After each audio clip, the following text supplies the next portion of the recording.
Hello, welcome back to my channel.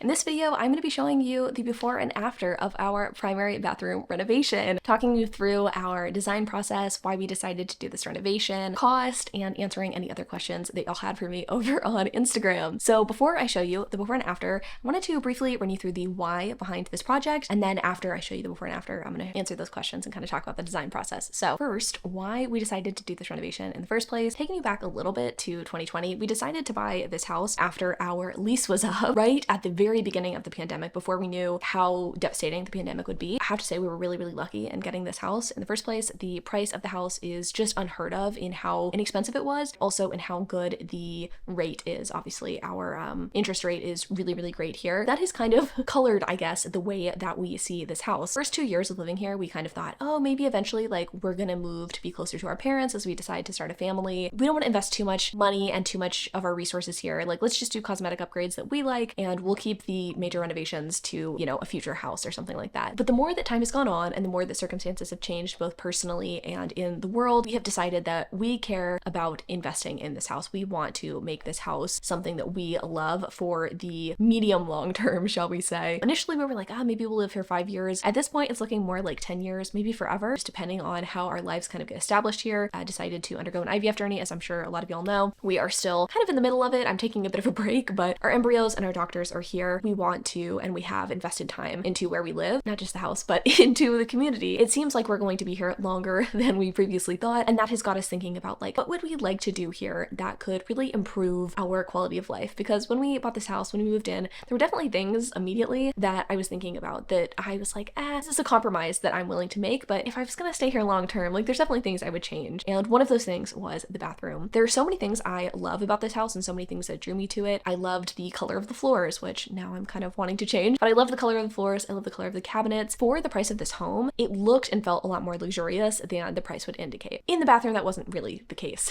The bathroom that we had before we renovated, builder grade at best. These really ugly beige floor tiles that also went up the walls of the shower enclosure, not all the way up to the ceiling or anything, of course, just enough to where you wouldn't get your drywall wet if you were taking a shower. It had a really poorly installed glass shower enclosure with plastic shower pan, a lot of finishes that just didn't match, especially when we first moved in and before we did our own little personal mini renovation. Shower hardware was a chrome, whereas the light fixture was a brushed nickel, and I can't even honestly remember what the faucets looked like before we personally changed them out, but things just did not look right in there. It was just very, let's put the cheapest things in possible. I knew it would be functional for us, or at least, you know, semi-functional, but it really did not like it. You know, when I was, again, trying to think of the things that were going to make the biggest impact on our quality of life in living here, especially as we are taking this break from IVF and we have the time, money, and opportunity to like get some things done before we potentially have a baby, the bathroom really called out to me that it needed to change. Again, it was kind of a twofold thing. Aesthetically, not very attractive, and functionally wasn't great for me. This is a question that came up in the Q&A section, but I'll just answer it here because I think this really plays into why we decided to do this. I do not like taking showers. I have never liked taking showers ever since I was little, and I really wish that I could explain it to you other than it makes me anxious. It makes me feel under pressure,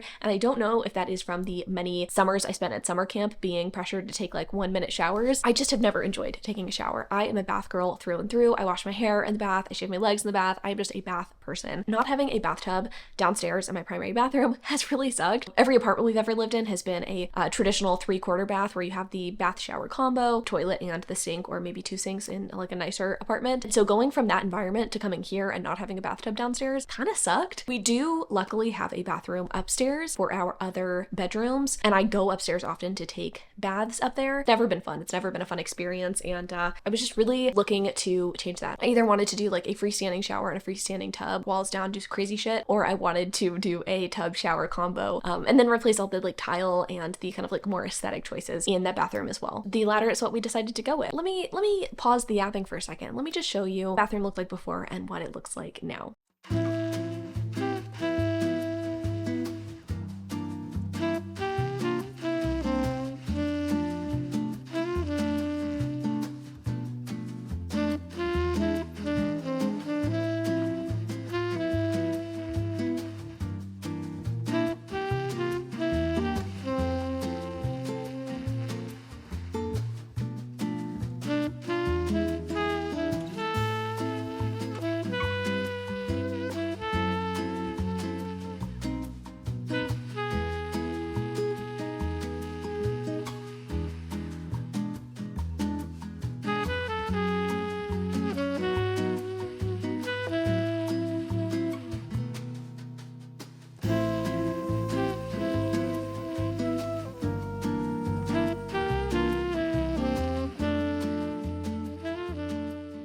So that is our bathroom. I am so pleased. I could not be more pleased with the outcome. It is exactly what I envisioned when I set out to design our bathroom. But let's talk about the process. Let's talk about design. Let's talk about all of your questions. So I think I will probably be answering everything. Feel free to leave any additional questions you have in the comments for me down below. But first up, how did you find style inspiration? A lot of y'all wanted to know like how I decided on tile, where I got tile from, that sort of thing. So for me, when I was deciding how I wanted things to look aesthetically, I got on Pinterest, obviously, and kind of combed through different bathrooms, got a lot of different inspiration. And what I sort of landed on was I wanted something that was going to be incredibly classic and hold up really, really well over time. I wasn't thinking a ton about resale value when I decided on the tile and kind of the design choices I was making, but it did kind of factor into my decision. I would say what factored in more was like the timelessness for myself. As I age and as I get older, I realized that like design tastes for pretty much everybody changes over time. I think we have things that we're more drawn to, you know, than other styles,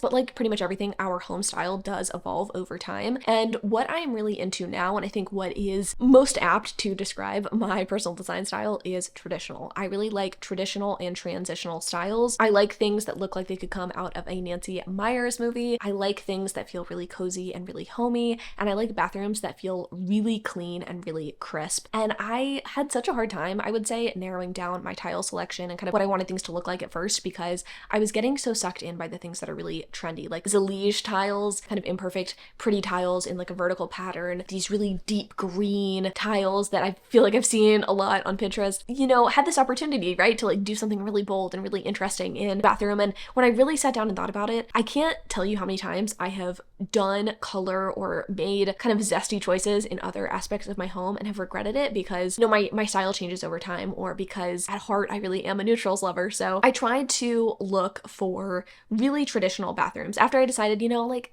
the stuff I'm seeing, it's really trendy, it's beautiful, I need to kind of pivot and look at more traditional bathrooms. Like, let me figure out the things that tend to kind of show up time and again in these bathrooms that tend to be a little bit more traditional. And what I kept seeing over and over was black and white, or penny tiles, subway tiles, things like that. Those are kind of the things that I kept seeing over and over again. I saw a couple of pictures that looked like this. I thought to myself, this is so pretty to me. It looks so crisp and so clean, like somewhere I would really want to get clean myself. And it also looks like a design style that not only will I love today in the traditional style I have, but I think I could love in the future too if my design style ever changes, right? There are pretty like easy cosmetic changes you can do to your bathroom after you do tile, the hardware and the accessories. And so if, you know, in 10, 20 years I'm still living here and I'm like, you know what, no, I love mid-century modern, I could switch out, you know, hardware or the vanity or things like that. But I got on the Floor and Decor website and found some tile that really suited my needs. I went with a black and white hexagonal tile on the floors, and I did white subway tiles in the traditional kind of brick laid pattern for the shower surround. One of the things that I was really particular about was that I wanted the shower surround to go all the way to the ceiling. We have very high ceilings on our first floor, and it just looked silly to me to like cut off the tile before you get to the ceiling. So we did that, and it makes such an impact in the bathroom. So that's kind of how I found my style inspiration. I would definitely say get on Pinterest, do a lot of research on what you like and also what the commonalities are in the pictures that you have been pinning. Is it a particular color scheme? Is it a particular style? And for me, it wasn't necessarily the color scheme. It was really the style that I really was drawn to. These really like crisp, luxurious, traditional bathrooms, which tend to, again, be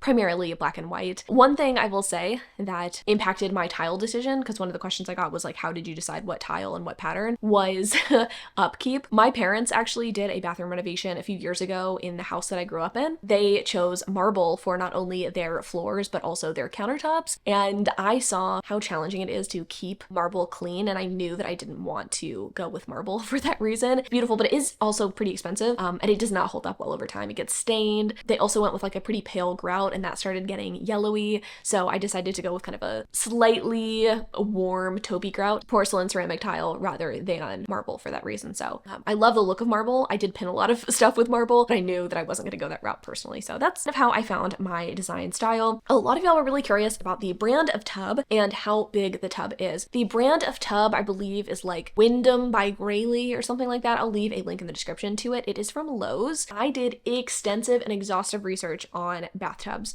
One of the questions that we had early on in the design process between us and our contractors was, do we want a built-in tub or do we want like a freestanding clawfoot tub? I personally didn't want to knock down any walls once we really got thinking about it. I didn't personally want to knock down any walls to accommodate for a freestanding tub, so we went with a built-in. And a standard built-in tub is 60 inches long by 30 inches wide by about 14 to 16 inches deep. I knew I could accommodate something a little bit bigger in terms of width and depth, but I needed to stick with a 60-inch long tub. Finding a soaking tub that's built in is really freaking hard. Most tubs, like I said, only go up to about 16 inches. A lot of people will like advertise their tub as this like amazing soaking tub, and then you look at the dimensions and you're like, I don't know about that. So the tub that I personally went with comes in two different widths. It comes in 30 or 32 inches. We went with the 32-inch version because again, we could accommodate that. And then we decided on a tub that is 22 inches deep. So when you're in there, you are covered in water, you know, from knees to nip. I tried to find this luxurious tub I could, and I swear this was like the only tub that fit the dimensions I was looking for. So I'm pretty happy with it. I believe was around $650. A lot of tubs, especially like on the higher end, are like $1,000 plus. I was pretty happy with the price of this one.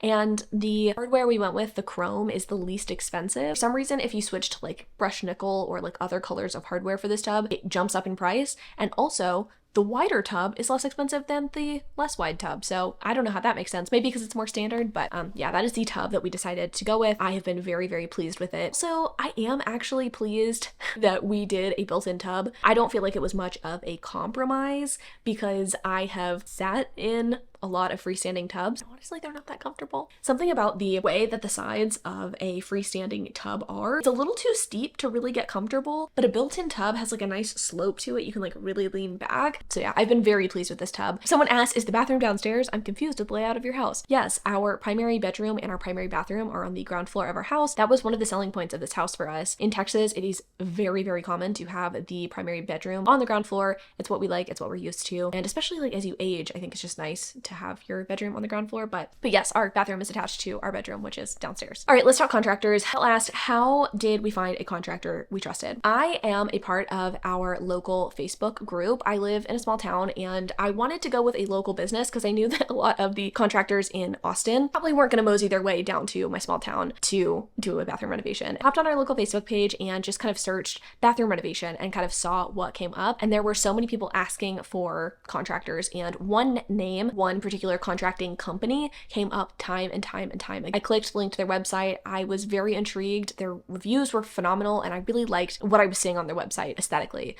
So I contacted them. I got them to come out here and give us a quote. It is like a husband-wife team and they have obviously contractors under them. I was just so impressed with their communication and with the timeliness of their communication. Like they got back to me pretty quickly about getting a quote. They came out to see our bathroom and within a week they gave us a really detailed kind of showed us what the timeline would look like, that sort of thing. I just got a really good feeling about them, just, you know, from all of the reviews. I had not seen a single negative review, and that was really promising to me. I would say definitely do as I say, not as I do in this situation. I really recommend calling 2 to 3 different people to give you quotes. I think that's always a best practice when it comes to a home renovation. But again, given where we are at in terms of geolocation and also the circumstances and me trusting my gut, I felt really comfortable going with these people, especially knowing the project that we were taking on and the kind of, I guess, cost associated with it. I did a little bit of research before calling people on how much I thought a bathroom renovation should or could or would be. I found this Architectural Digest article that kind of broke down different costs based on how big your bathroom is, whether it is a half bathroom or whether it is a 3/4 bath, which is kind of what we have,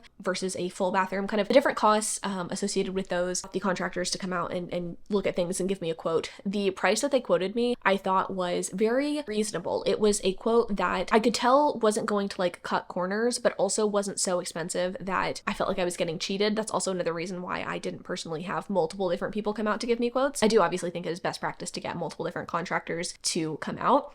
And then y'all asked expectations versus realities of working with contractors for the first time. For us, I have never done a renovation on my own, but I have seen them from the perspective of like my parents. They have redone their floors in their house before, they have redone bathrooms, that sort of thing. So I had heard them like passing, talking about like, oh, this is taking longer than expected, or oh, this is not going to plan, or oh, they're not showing up when expected. I have to say, I really expected, they gave us a timeline of 4 to 6 weeks. I expected, okay, they say 4 to 6 weeks, it's probably going to take more like 8 weeks because everything takes longer than expected. And I'm expecting, even though communication via email has been good, that like people are just going to not show up sometimes. Like I'm expecting that to happen. And I had a lot of, I don't want to say low expectations going in, but I wasn't expecting it to be the best experience ever. And I had my expectations completely like blown out of the water. These people showed up on time. We're very communicative with every little question. We're really respectful of our space. I was really, really happy kind of with how all of that went. And they quoted us 4 to 6 weeks. It ended up taking 4 weeks, and that's only because there was a kind of mess up with the tile, which I can talk about in just a second. But if that tile mess up hadn't happened, it would have taken 2.5 weeks to get this bathroom renovation done. Again, it wasn't a cutting corner situation. It was people are showing up when they're meant to, they're doing their job, and they're staying until it's done. Not that that was expectations we put on them, but that's just like how they operate their business. And I was genuinely so impressed. They did such a phenomenal job. Absolutely loved working with people we worked with. The tile mess up, I talked about it a few times in vlogs, but if you missed that, or if you're just new to my channel in general, we picked a kind of challenging bathroom floor tile. There's only one right way to lay down the tile. The tile comes in sheets, rectangular sheets, and you are supposed to just fit them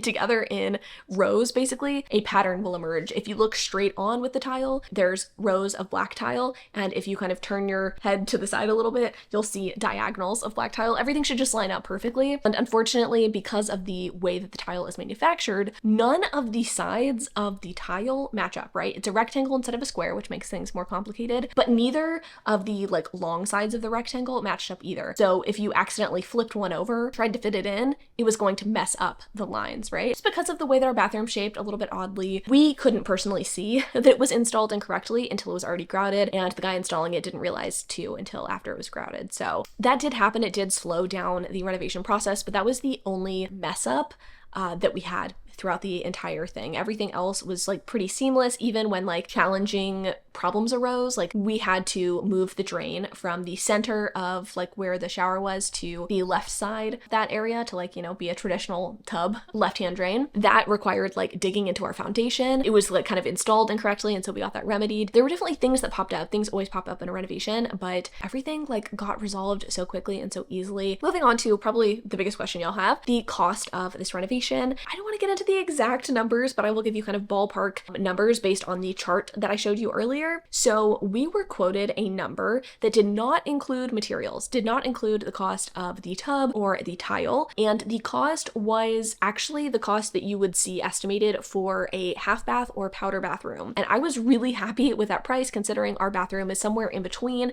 a 3/4 and a full bathroom. So the total cost between materials and construction, labor, all that kind of thing was under $20,000. I won't get into the exact numbers, but that was a number that we were personally really happy with, considering the work that was done. We basically did all of the hard stuff in the bathroom. I say we. Our contractors did all of the more challenging things in the bathroom. It was basically a complete gut job.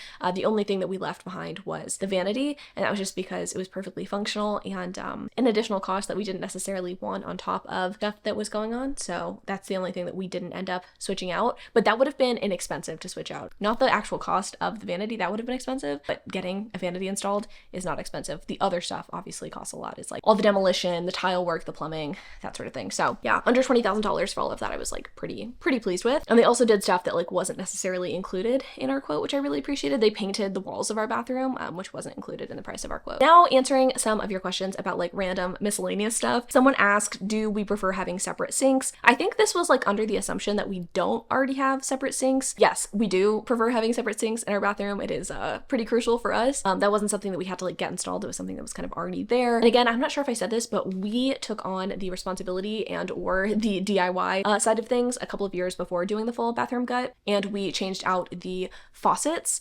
the mirrors, and the light fixture on that side of the bathroom ourselves. But yes, we do prefer our separate sinks. If the cutout shelf in the bathroom surround was already there, the answer to that is no. We had like a weird triangular tile shelf shelf that was installed in the original bathroom design that held maybe like 2 bottles of shampoo and nothing else. One of the main things that I really wanted if I was going to do this main bathroom renovation was to have hidden storage for all of our shampoos and stuff. To do the actual renovation, to install new plumbing and new tile, they had to rip down the existing tile and the backing board behind that. So yes, we went down to the studs in the bathroom surround area, and to install that sort of like built-in look, it is built into the wall. You have to frame that out basically with like new 2x4s, you know, backer board installed, red guard, and then tile. So yeah, it is built into the wall, and that was something that we actually had some trouble with. That was one of the things that kind of popped up during the renovation as something that I wanted, but was kind of hard to achieve given what was behind the walls. So I initially wanted, like, on the wall that it is on, I wanted a very like short but long little nook for all of our shampoo bottles and all of our, you know, shower essentials. But once we opened up the wall, we noticed that there was a plug, like an outlet on the opposite side of the wall, and also the place for our thermostat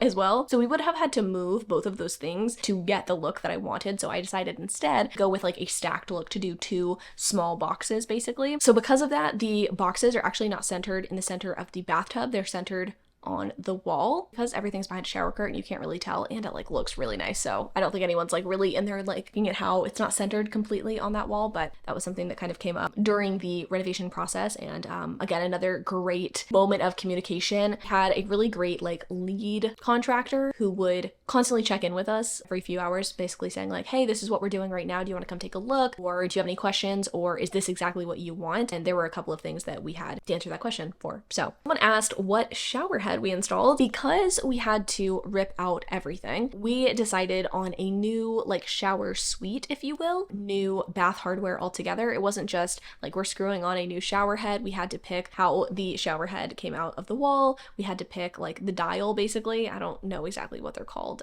but you know, the thing that chooses hot and cold water, and then also the tub spout. We went to a showroom to look at some stuff, but I will say that shit was expensive. New shower suites are quite pricey. There were a couple of different ones that I was looking at. We ended up going with a Pfister suite. So the entire thing that you see on the wall is one suite that we bought from. I think we ended up spending about $400 on everything, but most shower suites are $800 or more for like nice, pretty ones and like name brands like Moen and things like that. So the shower head we went with just like came with that particular set. Like I said, I really did a lot of my bathroom renovation like design style based off of what I'm into, which is very traditional style. I wanted something that wasn't going to look uber modern, and it is freaking hard to find bathroom hardware that is not super modern, clean lines, sharp edges, sharp corners. A lot of things are very square, which I'm not really into. I kind of wanted it to match the bathroom faucets that I had picked. I initially, like before we had done the whole bathroom renovation, I did this like kind of mix between contemporary, like modern with traditional. So I had like these black, you know, sharp edged mirrors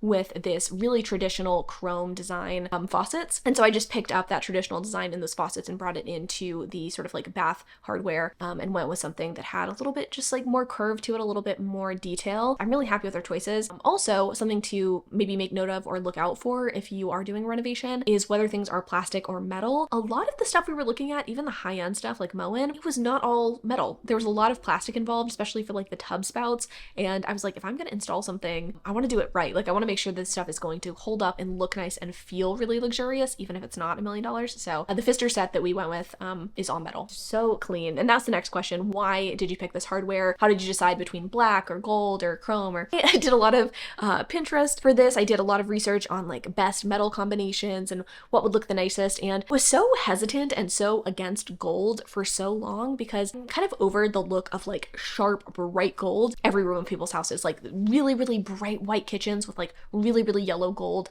hardware. It's just not my personal favorite. But I've started to come around to gold again. We changed out the hardware in our kitchen from matte black to champagne bronze, which is kind of a brushed gold, brushed pale gold, and I just loved it. I just felt like it looked so cozy, traditional, completely changed the look of our kitchen altogether. I think was thinking to myself, okay, I know that I want to keep our faucets the same. I really liked our faucets. We spent a lot actually on those faucets at the time. They're Kingston brass. I knew that I wanted to keep those faucets, and so I was like, okay, I'm going to bring that chrome over to the shower as well, but I think I want to switch up the metal for the hardware on our cabinets and also for the mirrors, right? Because I didn't want it to all be matchy, but I also was kind of getting over the black. I know it might seem counterintuitive counterintuitive considering that there's black on the floor tiles, but using matte black as hardware it's just very modern, whereas black and white floor tile is like very classic traditional. So eventually settled on kind of a brushed gold. I used the same hardware on our cabinets, technically ordered a different color, like a slightly more gold, but it looks the exact same as the one that we use in our kitchen. And then I had a hard time deciding what I wanted to do for our mirrors, but I decided to just rub and buff the black plastic surround and do it kind of a gold color. I used gold leaf rub and buff. I will say I'm kind of happy with how it looks. I think eventually I might switch out the mirrors, but since they're functional, I didn't want to just immediately jump to do that. I just kind of stuck with what we had. And then for the shower curtain rod, I also went with gold, again to just add a little bit of contrast and to pick up on the gold from the other side of the bathroom. So the golds don't match all around. I think that's okay. I think that just kind of happens, but they are all in that same kind of like warm gold color family. And I think everything looks a lot warmer than maybe in other parts of our house, but I could turn you, I'm not going to. Really yellow gold frame around our TV, and I'm just coming around to it. I am coming around to it. It really accomplishes the look that I want, which again is very traditional, and chrome can definitely go either way. It can go super modern, but if you look again at a lot of like traditional bath design, a lot of bath design uses chrome. I'm happy with how the two kind of are married. The kind of brushed gold with the chrome I think looks really nice. So not as much a question, more of a statement, but this was entered into the question box and gives me a good opportunity to talk about it. Someone said that they were excited to see how I would style the bathroom. And I think that that is a very underrated thing when it comes to bathrooms. Obviously, the tile and the hardware plays a huge role in how a bathroom looks and feels, but the other things, the other furnishings that you put into a bathroom, I think can really paint more of a picture. I was so excited to style this bathroom. And again, I drew a lot of inspiration from Pinterest. One of my big like style inspirations when it comes to designers is Ralph Lauren. I love really preppy traditional style, and I was noticing when I looked at his bathroom and a couple of other really classic bathrooms that they had these really beautiful rugs. This is something that I don't feel like a lot of people know about, or is not something that I see in a lot of like bathrooms that people do themselves if they're not a designer, but I really like the look of a rug that is not a traditional bath mat. You can do an actual rug in your bathroom, especially if it is not a super small space. The rug that I have right now in there and the rugs that I've had in the past in this bathroom, they're not where you're taking a shower. Like you're not stepping your like sopping wet feet onto the floor. So you can use a rug to kind of like elevate the style and kind of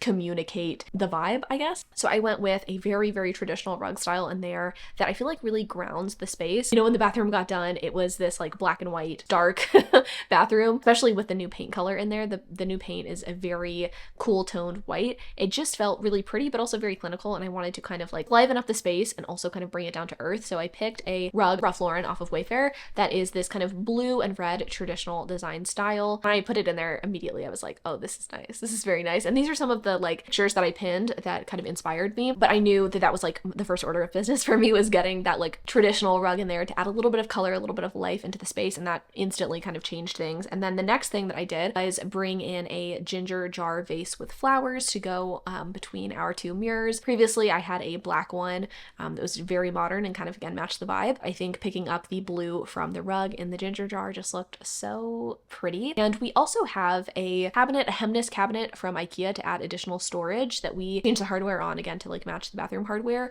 And I already had two pieces of blue in there. We have this like big blue ceramic tray for all of our perfumes that we got from Pottery Barn, and then another ginger jar in there as well. Not a vase, just like a jar. I just loved the blue. That was another thing that kind of inspired me when I was thinking about how I would like style the space after we put things together. So yeah, I got that rug, I got that vase, and then the other things that I think kind of completed the space and I think made it feel luxurious to how I like it. I got all new towels for the bathroom. I got monogram towels from Frontgate. I cannot tell you how much this elevated the space. We got towels for our bathroom, I want to say like 5 or 6 years ago from Target. Perfectly serviceable, but they've kind of gotten stained over the years, and something that just like communicated the vibe I was going for. And so I'm really happy with the way that turned out. For the shower curtain, yes, we did go with the shower curtain rather than like a glass surround, again because I wants to clean glass surround when you have hard water. I decided to use an actual curtain as our shower curtain rather than getting a traditional shower curtain. Like I've said, the ceilings in our home, especially downstairs, I'm not sure the exact dimensions, but they're taller than a traditional ceiling. And I knew that if I did a like regular 84-inch, or I think actually like a traditional shower curtain, like 72 inches, I knew if I did a regular shower curtain, it was gonna look really silly, especially considering that the tile goes all the way to the ceiling now. So I decided to attach regular curtain rings rather than shower shower curtain rings and to get convertible curtain that could like be attached to, you know, curtain rings, and then attach a shower curtain liner on the backside. I will leave a link in the description to a tutorial on how to do that if you want to know how to do it or it's something that you're looking to do, but it really opens up your options too. I feel like a lot of shower curtains look kind of like cheesy or cheap or just like aren't very high quality material. And yes, I know it's like in a bathroom, but if you're using a shower curtain liner, your shower curtain itself should not be getting that messed up, you know, over time. So I went with a Pottery Barn one. It is 96 inches tall by 100 inches wide. And then the last two questions, if you could change anything about the bathroom, what would you change? And I can honestly say there's not really anything that I would change. Oh, actually, there's one thing. I would maybe change the toilet. We just stuck with our normal toilet, but I think it would have been nice to get like a skirted toilet that would be easier to clean like the surround of. Other than that, there's nothing I would change. I genuinely love our bathroom. It is beautiful. It is functional. It is exactly what I wanted, and I'm very confident in my decisions. It feels nice as I get older to feel so confident in my design decisions. I think when you are young, you just really, you don't have a lot of confidence in what you like. You could be an outlier, but I think a lot of us, you know, it takes some trial and error to figure out what we like. And as time goes on, I think I've been able to not only figure out what I like, but also put that into action. Because I think for many years, I've known that I'm into a more traditional style. I've leaned into like different aspects of it.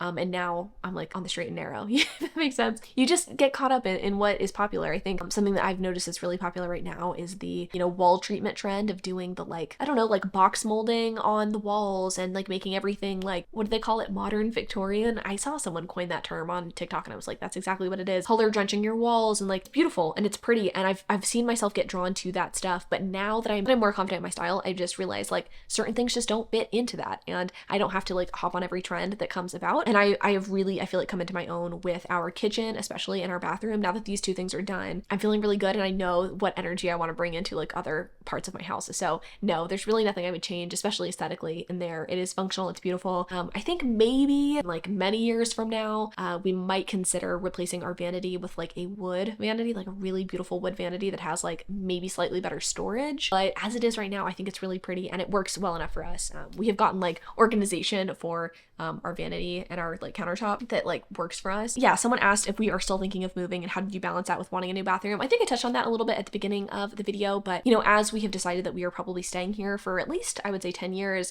you know, we really just wanted something that was going to be something that we really liked and that really brought us joy and that was really functional for us. Yeah, that really played into it. That being said, you know, we still have our options open when it comes to potentially moving. We haven't had a kid yet, and like maybe that will facilitate us wanting to be closer to our families. And in that case, I think that our bathroom renovation actually does add value to our home. I think it's kind of weird actually not to have a bathtub on the ground floor, especially with children. You know, the neighborhood we live in is very like child friendly and these are a lot of like starter homes. So if someone moves in, it's nice to know that like, you know, the first year of your baby's life, like they're normally in your bedroom, they can just pop into there to watch their baby. They don't have to like go upstairs or, you know, watch their baby in the sink. And that was something that also factored into my decision. So I tried to balance what I wanted also with considering like, even if this isn't exactly what someone who's buying my house is going to pick for themselves, it should hopefully be pretty inoffensive. It's white tile at the end of the day, and a bathtub, at least this bathtub, is at least functional and I think kind of aesthetically pleasing, even if you're not a bathtub person. So that is pretty much it, I think, when it comes to the bathroom. So excited, just so overjoyed, and I cannot stress enough how incredible it is to walk in there every day and just love what I see and to get to bathe in that bathtub every time I smile. I'm just so happy. So thank you for listening to me out for the last like 30-45 minutes. I love you so much. Again, leave any additional comments you have or questions you have in the comments down below. I'll be happy to answer them there. I'll see you in the next one.